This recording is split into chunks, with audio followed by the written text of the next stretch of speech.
Hello friends, welcome to V V trends. எக்ஸிபிஷன்னாவே நம்மளுக்கு first ஞாபகம் வர்றது நம்ம பெரிய அப்பளம் தான். அந்த அப்பளம் எப்படி ஈஸியாக வீட்டில் செய்கிறது அப்படின்னு பார்க்கலாம். நம்ம இன்னைக்கு கொஞ்சம் வித்தியாசமாக கலர்ஃபுல்லாக பண்ண போகிறோம், நேச்சுரல் கலர்ஸ் யூஸ் பண்ணி. வாங்க எப்படி செய்கிறதுன்னு பார்க்கலாம். அதுக்கு 1 கப் பச்சரிசி எடுத்திருக்கேன். இது முன்னாடி நாள் நைட்டே ஊற வச்சிடணும்.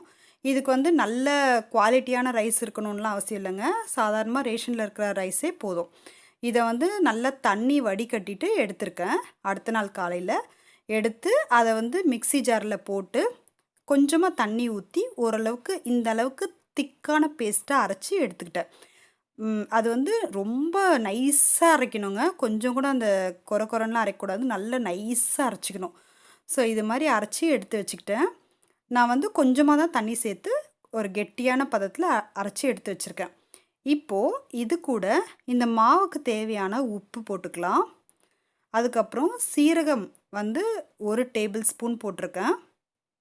இது கூட வெள்ளை எள்ளு அது 1 டேபிள் ஸ்பூன் போட்டிருக்கேன். இது ஆப்ஷனல் தான், எள்ளு மட்டும். இது கூட கொஞ்சமாக பெருங்காயம் அது ஒரு பிஞ்ச் போட்டிருக்கேன். பெப்பர் பவுடர் 1 பிஞ்ச் போட்டிருக்கேன் அந்த காரத்துக்காக. இது கூட ரெட் சில்லி ஃப்ளேக்ஸ், காஞ்ச மிளகாவை லைட்டாக வறுத்துட்டு ஒன்றும் பாதியமாக மிக்சியில் பொடி பண்ணி வச்சுருக்கோம். அதுதான் ரெட் சில்லி ஃப்ளேக்ஸையும் கொஞ்சமாக போட்டிருக்கேன். இப்போ காரம் நல்லாயிருக்கும். இது வேணான்னு நீங்கள் ஸ்கிப் பண்ணிக்கலாம். இது நல்லா மிக்ஸ் பண்ணிட்டு கொஞ்சமாக ஒரு ஸ்பூன் எடுத்து ஒரு பவுலில் போட்டு வச்சுருக்கேன் ஒயிட் கலருக்காக. இது இவ்வளோ திக்காக இருக்கக்கூடாது. அதனால் ஒரு 2லேருந்து 3 டேபிள் ஸ்பூன் தண்ணி ஊற்றி நல்லா இந்த அளவுக்கு கன்சிஸ்டன்சியில் நான் மிக்ஸ் பண்ணி வச்சுருக்கேன். இது ஒயிட் கலருன்றதுக்காக இது தனியாக எடுத்து வச்சுட்டேன் இந்த பவுலை. நெக்ஸ்ட்டு இதில் கலர்ஃபுல்லாக எப்படி பண்ணுறதுன்னு பார்க்கலாம். அதே மாதிரி ஒரு ஸ்பூன் எடுத்து செப்பரேட்டாக ஒரு பவுலில் ஊற்றிக்கிறேன். இப்போது ஆரஞ்சு கலருக்காக ஒரு கேரட்டை சின்ன சின்ன பீஸாக கட் பண்ணியிருக்கேன். அதில் கொஞ்சமாக தண்ணி ஊற்றி நல்லா நைஸாக அடிச்சிட்டு வடிகட்டி வச்சுருக்கேன். அந்த ஜூஸை இதில் ஆட் பண்ணிக்க போகிறேன். தண்ணிக்கு பதிலாக நான் இப்போ ஜூஸ் ஆட் பண்ணியிருக்கேன் இதில். ஸோ கேரட் ஜூஸை போட்டு நல்லா மிக்ஸ் பண்ணிக்க போகிறேன். இந்த மாதிரி நல்லா மிக்ஸ் பண்ணிவிட்டு இப்போ ஆரஞ்சு கலர் பப்பட் செய்கிறதுக்காக இது ஆரஞ்சு கலர் மாவு ரெடி பண்ணி தனியாக எடுத்து வச்சுட்டேங்க. அடுத்தது அதே மாதிரி வேறு ஒரு பவுலில் ஒரே ஒரு ஸ்பூன் எடுத்து மாவு போட்டிருக்கேன். இப்போ பிங்க் கலர் பண்ண போகிறோம்.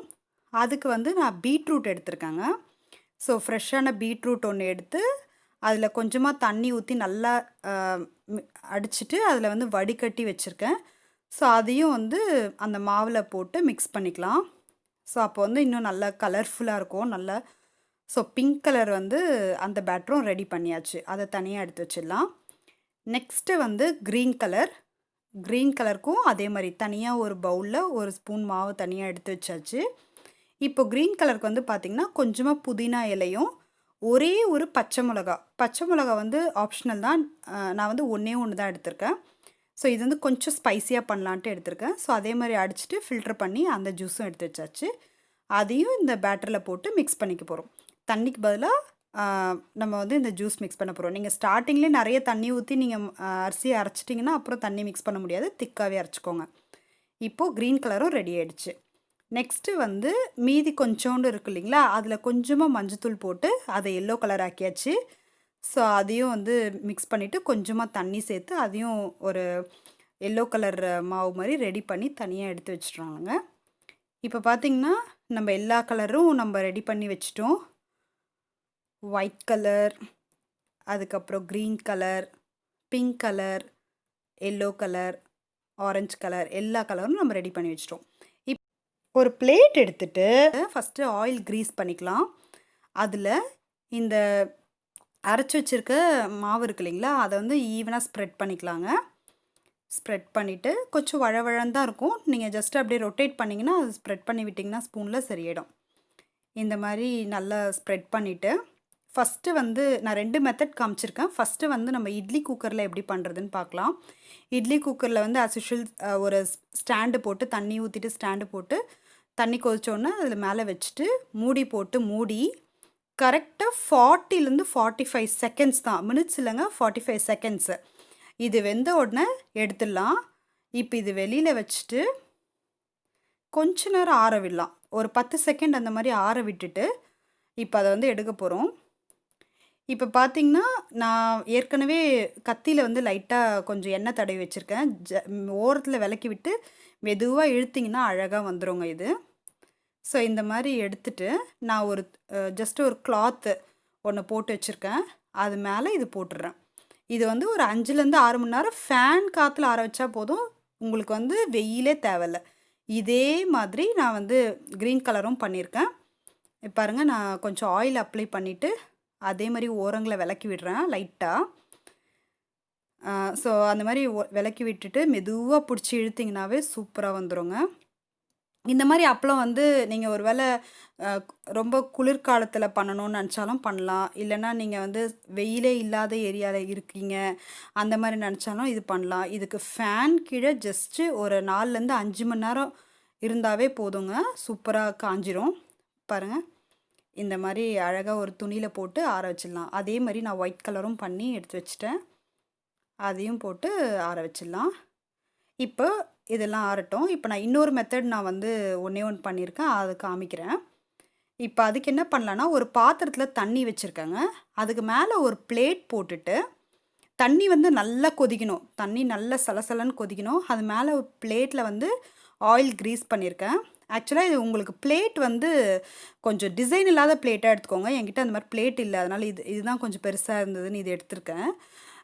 இப்போ அதே மாதிரி பேட்ரு வந்து ஒரு 2லேருந்து 3 ஸ்பூன் ஊற்றிட்டு மெதுவாக அப்படியே ரொட்டேட் பண்ணிங்கன்னா அது ஈவனாக ஸ்ப்ரெட் ஆகிடும். இப்போ அந்த மாதிரி ஸ்ப்ரெட் ஆன உடனே அது மேலே வச்சிடலாம். இப்போ அது கொதிக்குது இல்லையா தண்ணி, அந்த பாத்திரத்து மேலேயே வச்சிடலாம். வச்சுட்டு இப்போ ஒரு 2-3 ஒரு 5 செகண்ட்ஸ் கூட இருக்கட்டும். அதுக்கப்புறமா வந்து ஒரு மூடி போட்டு அதை மூடிடலாம். லைட்டாக ஒரு 10 செகண்ட்ஸ் அந்த மாதிரி இருக்கட்டும். மூடிட்டு இப்போ பார்த்தீங்கன்னா அது ஒரு மாதிரி ட்ரை ஆன மாதிரி இருக்கு இல்லையா, அதை அப்படியே திருப்பி போடணும். அப்படியே திருப்பி அதை ஆவியில் வந்து கொஞ்சம் வேக வைக்கணும். அந்த மாதிரி கொஞ்சம் திருப்பி திருப்பி அதை மாதிரி பண்ணுங்க. பட் ஆனால் எனக்கு தெரிஞ்சு இது நான் சாம்பிளுக்காக தான் காமிச்சிருக்கேன். எனக்கு ஃபஸ்ட்டு அந்த இட்லி குக்கரில் பண்ணது வந்து கொஞ்சம் டைம் கன்சியூமிங்காக இருந்தது. இது கொஞ்சம் டைம் எடுத்த மாதிரி இருந்துச்சு. ஸோ இப்போ பார்த்தீங்கன்னா எப்போ உங்களுக்கு தொட்டால் ஒட்டாமல் வருதோ அது வரைக்கும் அது மாதிரி பண்ணிகிட்டே இருக்கணும். நான் எடுத்துட்டேன். இப்போ எடுத்து இந்த மாதிரி துணியில் வந்து காய வச்சுருக்கேன். அப்புறம் ஒன்றே ஒன்று சாம்பிளுக்கு சின்னதில் பண்ணலாம், சின்னதாக பண்ணலான்ட்டு ஒரு குழிவாக இருக்கிற கிண்ணத்தில் வந்து எண்ணெய் தடவி அந்த மாதிரி ஊற்றி அதே மாதிரி வச்சு காமிச்சிருக்கேன். ஸோ பார்த்திங்கன்னா எல்லா பப்பட்ஸும் எல்லா அப்பளமும் இந்த மாதிரி ரெடி ஆகிடுச்சுங்க சூப்பராக. இப்போது இதெல்லாம் காஞ்சிடுச்சு பாருங்கள், நல்ல ட்ரை ஆகிடுச்சு. எங்கள் பசங்க வந்து சின்ன சின்னதாக உடச்சிட்டாங்க, அதனால் என்னால் ஃபுல்லாக காமிக்க முடியல. இப்போ பார்த்திங்கன்னா எல்லாமே ட்ரை ஆகிடுச்சு, சூப்பராக வந்துடுச்சு. இப்போது நல்ல ஆயில் வந்து ஹீட் பண்ணிக்கலாம். ஹீட் பண்ணிவிட்டு நம்ம சாதாரணமாக பொரிப்போம் இல்லைங்களா, மீடியம் ஹீட் வச்சுட்டு எல்லா வத்தலையும் நம்ம வந்து டீப் ஃப்ரை பண்ணி எடுத்துக்கலாம். இது வந்து ரொம்ப கிறிஸ்பியாக சூப்பராக இருக்குங்க. இது நாம் வந்து இந்த புதினா வத்தலில் மட்டும் நான் கொஞ்சம் ஸ்பைஸியாக இருக்கணும்னு பச்சை மிளகாய் ஆட் பண்ணியிருக்கேன். மற்ற எல்லாத்துலேயுமே வந்து காரம் கரெக்டாக இருக்குது. இதே மாதிரி பாருங்கள், க்ரீன் கலர், நெக்ஸ்ட்டு பாருங்கள் ஒயிட் கலர் பொரிக்கிறேன். இதில் வந்து நீங்கள் மேலே வேணும்னா கொஞ்சம் ஸ்பைஸியாக வேணும் எனக்கு அப்படின்னா நீங்கள் உப்பு மிளகாத்தூள் வந்து ஸ்ப்ரே பண்ணிக்கலாம். பட் இது அப்படியே சாப்பிட்டாலே நல்லாயிருக்கும். ஏன்னா already pepper powder, chilli flakes எல்லாமே நான் போட்டிருக்கேன். ஸோ அது போட்டதுனால உங்களுக்கு எதுவும் தேவைப்படாது. இதில் சீரகம், பெருங்காயம், எள்ளு எல்லாமே போட்டிருக்கோம். ஸோ நல்ல டேஸ்ட்டாக சூப்பராக இருக்குங்க இது. இது பாருங்கள், ரொம்ப இது ஒரே நாள் தான். இது ஜஸ்ட்டு ஒரு 4 to 5 hours காலைல போட்டுட்டு நீங்கள் நைட்டு பொரித்து சாப்பிட்லாம். ஸோ அந்தளவுக்கு ரொம்ப ஈஸியாக வேலை முடிஞ்சிடும். ஸோ இது வந்து பீட்ரூட்டில் பண்ணது. நல்ல ஃப்ளேவர் வந்து ரொம்ப எக்ஸலண்ட்டாக இருக்கும் இந்த அப்பளமில். இது பசங்களுக்கு கண்டிப்பாக பிடிக்குங்க. ஈவினிங் டைமில் நீங்கள் ஸ்நாக்ஸ் மாதிரி கூட செஞ்சு தரலாம். இந்த அப்பளம் வந்து கண்டிப்பாக உங்கள் வீட்லேயும் நீங்கள் எல்லாருமே ட்ரை பண்ணி பாருங்கள். இந்த ரெசிபி எப்படி வந்ததுன்னு எனக்கு கண்டிப்பாக நீங்கள் கமெண்ட்ஸில் ஷேர் பண்ணுங்கள். இது பாருங்கள், இது எடுத்து காமிச்சிருக்கேன். நல்ல கிறிஸ்பியாக ரொம்ப நல்லா மொறுமொறுன்னு சூப்பராக இருக்குது. இந்த ரெசிபி உங்களுக்கு பிடிச்சிருந்துன்னா மறக்காமல் விவி ட்ரெண்ட்ஸ் சேனலுக்கு சப்ஸ்கிரைப் பண்ணுங்கள். ஃபேஸ்புக்லேயும் போயிட்டு விவி ட்ரெண்ட்ஸ் பேஜை விசிட் பண்ணுங்கள். தேங்க்ஸ் ஃபார் வாட்சிங்.